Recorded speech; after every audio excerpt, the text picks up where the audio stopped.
Сәлеметсіздер ме? Бүгін ерекше дәмді, жұмсақ, лаваштан жасалатын, жұмыста жейтін тіске басар немесе таңғы асқа арналған рецептпен бөлісемін. Салмасы өздеріңіздің қалауларыңыз бойынша мен 2 лаваш, колбаса, 2 піскен жұмыртқа, сыр, балқытылған ірімшік, қызанақ, болгар бұрышын алдым және лавашқа жағу үшін майонез бен кетчуп.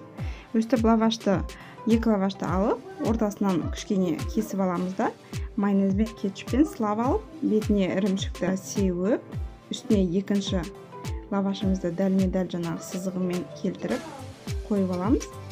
Колбасамызды, помидорымызды, бұрышымызды осылайынан тізіп аламыз. Егер бұрыш ұнамаса, қоспасаңыздар болады. Жұмыртқаны тізіп шығамыз. Осындай 2 балқытылған ірімшікті алып, жұмыртқаның қасына қоям, одан кейін сосискиді тізіп шығам.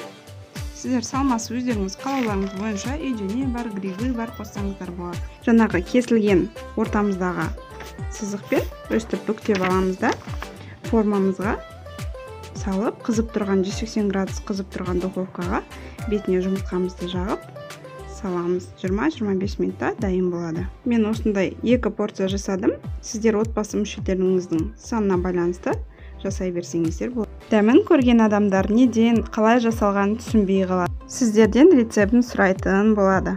Үй ішілеріңізді қуантыңыздар, жасап көріңіздер. Мені қолдап лайк басып, тіркеліп қойғандарыңыз үшін алғысым шексіз.